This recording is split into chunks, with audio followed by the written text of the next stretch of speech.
Para nossa análise de hoje, vamos mergulhar fundo no livro Wyckoff 2.0, Estruturas, Volume Profile e Order Flow, do Rubem Villarhermon Chaves. Ele é, na verdade, uma continuação de um outro trabalho dele, a metodologia Wyckoff em profundidade.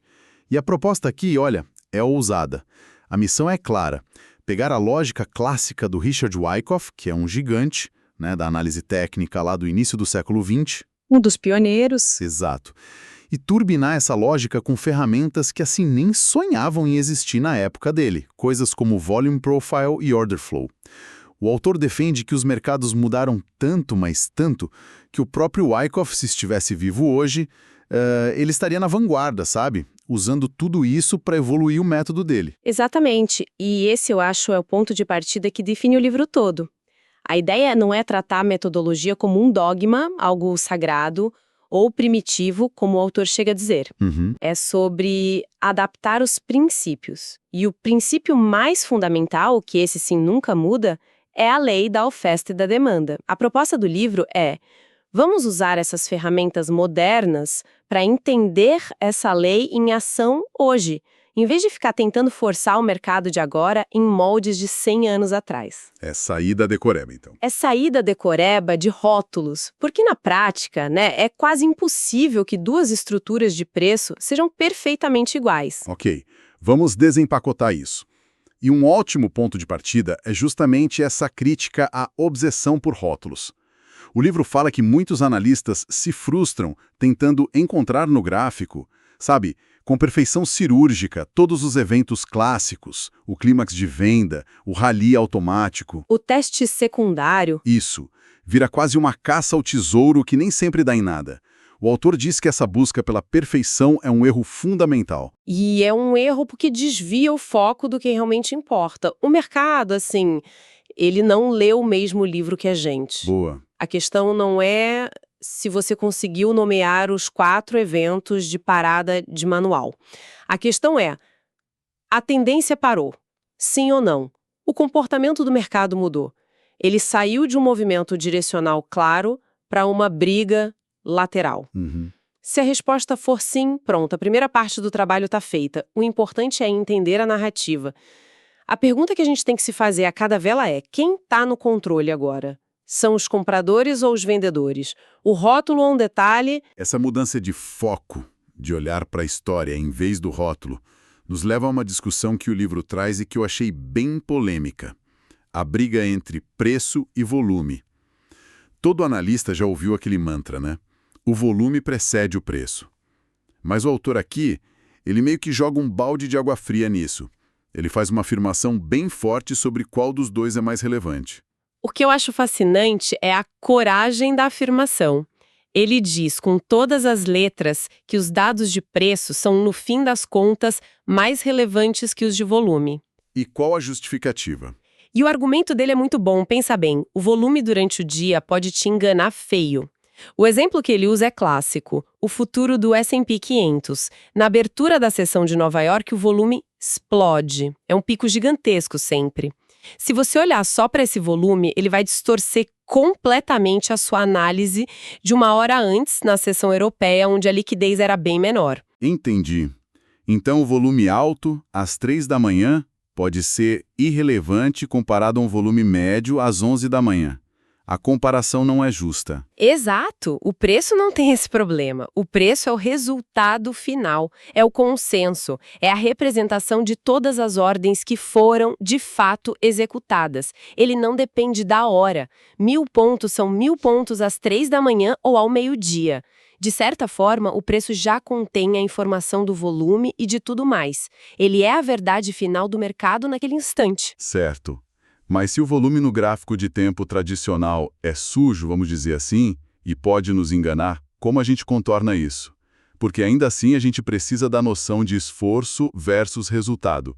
É aqui que o livro apresenta as ferramentas para limpar o ruído, os gráficos que não usam o tempo como variável principal, certo? Precisamente. Para ver essa interação entre preço e volume de forma mais pura, o autor sugere abandonar os gráficos de 5 minutos, 1 hora e por aí vai, e usar gráficos atemporais. Ele foca em 3 tipos. O primeiro é o gráfico de ticks. Nele, uma nova vela não se forma a cada X minutos, mas a cada X transações. Se o mercado está frenético, as velas se formam rápido. Se está parado, demora. Ele mede a atividade. O segundo, imagino, tem a ver diretamente com volume. Isso. É o gráfico de volume. Aqui, uma nova vela só se completa quando um número pré-definido de contratos ou ações troca de mãos. Por exemplo, uma vela a cada 10 mil contratos de mini-índice. Isso normaliza a análise porque cada vela representa exatamente o mesmo esforço em termos de volume. E, por fim, tem o gráfico de range, onde a nova vela se forma quando o preço se move uma certa distância. Todas as velas têm a mesma altura, o que é ótimo para visualizar a volatilidade real. Ok. Então temos esses 3 tipos. Mas na prática, como é que um trader escolheria entre eles? Um gráfico de range não seria melhor para quem opera reversão em suportes e resistências, enquanto um de volume seria mais útil para confirmar um rompimento? Exatamente essa lógica. Não existe o melhor, sabe? Existe o mais adequado para o seu sistema. Um scalper que quer ver a microestrutura, a velocidade das agressões, talvez se beneficie mais de um gráfico de ticks baixo, tipo 150 ticks. Ele vê atividade pura. Já quem opera tendências mais longas pode usar o gráfico de range para filtrar o ruído. Só quer ver os movimentos que realmente deslocam o preço, ignorando as pequenas oscilações. E o de volume, esse é a ferramenta do detetive. É para quem está caçando as pegadas do dinheiro institucional, procurando por picos de volume que sinalizam a entrada ou saída dos grandes players. Certo. Então, se a gente usa esses gráficos para limpar o ruído e focar no preço e na atividade puros, quais padrões de preço se tornam mais claros? Imagino que a perda de força de uma tendência fique muito mais visível. É aí que entra aquele conceito de Shortening of the Thrust, o SOT, ou encurtamento do impulso, que o livro aborda. É o casamento perfeito. O SOT é um padrão que grita "estou ficando cansado". Imagina uma tendência de alta. O preço faz um topo, corrige e faz um novo topo, bem mais alto. Depois ele corrige e faz outro topo, mas dessa vez só um pouquinho acima do anterior. E no próximo ele mal consegue romper. A distância entre os topos está diminuindo. Esse é o encurtamento do impulso. É um sinal visual de que a demanda está secando. E tem alguma regra? Sim, para o padrão ser válido, o livro diz que a gente precisa de pelo menos 3 impulsos, para ter uma base de comparação. Confirmação do outro lado. Não corremos o risco de entrar muito atrasado no movimento esperando por isso? Essa é a eterna briga do trader. Confirmação versus antecipação. É uma pergunta excelente. O autor argumenta que sem a intencionalidade do outro lado, você pode estar vendo só uma pausa na tendência e não uma reversão. O mercado respira, né? Sim, claro. Quantos traders já não quebraram tentando adivinhar o topo ou adivinhar o fundo? O que confirma a reversão é ver a outra parte entrar no jogo com força. Depois do sorte, você quer ver um movimento brusco na direção oposta com volume crescendo. Aquela vela grande, forte, que não deixa dúvidas. Entendi. Sim, você vai perder o comecinho do movimento, mas a probabilidade de a reversão ser real aumenta exponencialmente. É uma troca. Você abre mão de alguns pontos no início por uma chance muito maior de estar certo. Isso faz muito sentido. É uma questão de gerenciamento de risco, no fim das contas. Agora, vamos para um tópico que, para mim, foi uma das grandes sacadas do livro. Ele vai além das clássicas estruturas horizontais de acumulação e distribuição, que todo mundo conhece, aqueles caixotes no gráfico. Sim. E ele introduz as estruturas com inclinação. Isso muda bastante a forma de olhar para uma consolidação. Muda completamente o jogo.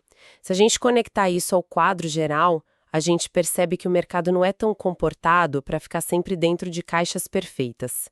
Às vezes, o processo de acumulação, que é a compra institucional em larga escala, acontece dentro de um canal, inclinado para cima. O que parece contraintuitivo.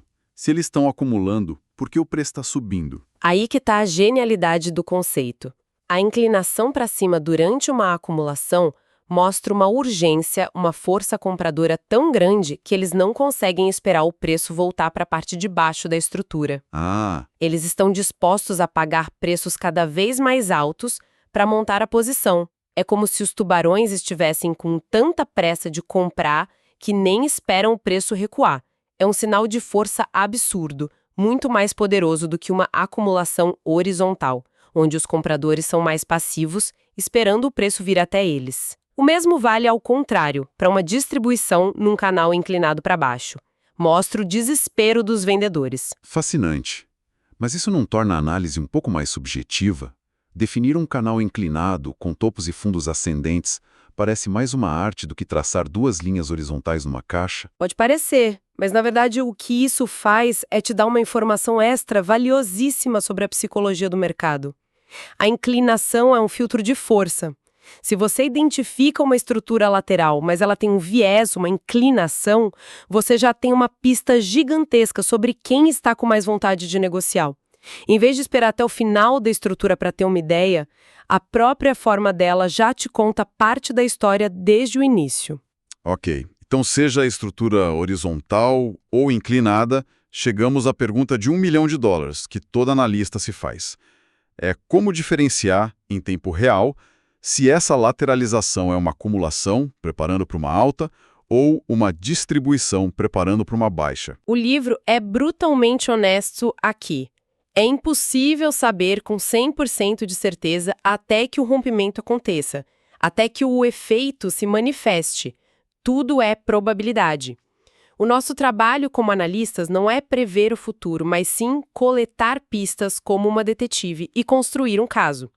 O autor sugere alguns traços, algumas pistas forenses, para a gente observar e tentar inclinar a balança. Certo. E quais são essas pistas? Vamos à primeira. A primeira pista aparece logo no começo, na chamada fase A, que é quando a tendência anterior para. O traço a ser observado é o teste secundário. Depois do primeiro grande movimento de parada, o mercado tenta voltar na direção da tendência antiga, onde esse teste falha. Se ele falha na metade inferior da estrutura, é um sinal de fraqueza. Se ele já falha na metade de cima, mostra que os compradores apareceram com força desde o início. É a primeira impressão digital deixada no gráfico. Aumento do volume durante a lateralização na fase B? Exatamente, o volume na fase B. Aqui a gente busca por padrões. Em um processo de acumulação ideal, o volume tende a diminuir ao longo do tempo. Por quê?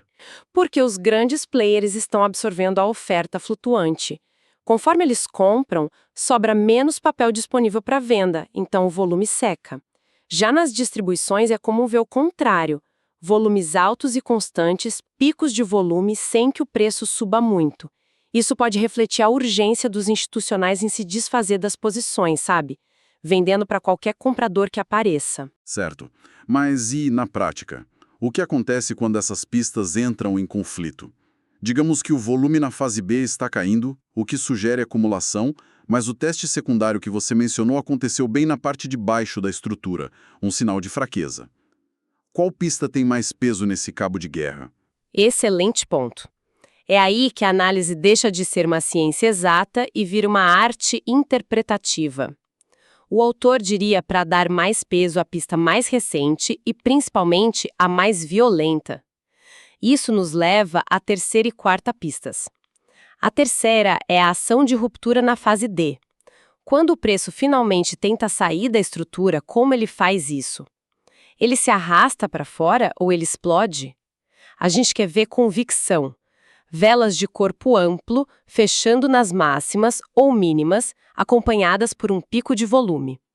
O livro chama isso de SO bar, de Sign of Strength, para altas, e SOW bar, Sign of Weakness, para baixas. A intenção se tornando visível. Perfeito. E a quarta pista, que pelo que você disse, é a que resolve o cabo de guerra, o checkmate. Sem dúvida. É o shakeout, a sacudida no mercado. Em termos técnicos, um spring, uma mola ou um upthrust. Essa é a ação mais decisiva. É um movimento que deliberadamente rompe um suporte ou resistência só para falhar miseravelmente e voltar para dentro com violência. Uma armadilha. Uma armadilha. O objetivo é duplo: estopar os traders que entraram na direção do rompimento e pegar a liquidez que estava posicionada ali. é a jogada final dos grandes players. E a regra de ouro do livro é: sua análise deve sempre, sempre favorecer a direção do último shakeout. Se o mercado fez um spring, uma falsa ruptura para baixo, o viés é de alta até que se prove o contrário. Se fez um upthrust, falsa ruptura para cima, o viés é de baixa. Essa pista invalida muitas das anteriores porque é a ação institucional mais clara e mais recente. Então, o que isso tudo significa no final das contas? A mensagem de Wyckoff 2.0 parece ser sobre montar um quebra-cabeça, sabe? Uma estrutura de leitura de mercado muito mais flexível e robusta, em vez de só decorar padrões e nomes. Precisamente. É sobre se tornar uma leitura da dinâmica do mercado, sair dos rótulos estáticos e entender as forças de oferta e demanda que estão por trás de cada vela. A combinação da lógica temporal do Wyckoff com a objetividade de ferramentas como o Volume Profile que o livro explora em profundidade te permite ver não só a estrutura, mas os pontos exatos de maior interesse, as zonas de valor onde os grandes players estão atuando. É uma evolução brutal no pensamento analítico. Para quem nos ouve, fica uma reflexão final que o livro inspira e que depois dessa nossa conversa ficou ainda mais clara. Se a gente aceita que grande parte dos movimentos no mercado é ruído, aleatoriedade, sem intenção direcional, como um analista pode refinar a sua habilidade de separar o joio do trigo? Como distinguir um mercado que está apenas lateral, em ruído, de um mercado que está verdadeiramente construindo uma causa para um grande movimento futuro? Dominar essa distinção, essa leitura de intenção por trás do preço, parece ser o verdadeiro pulo do gato para aplicar esses conceitos com sucesso.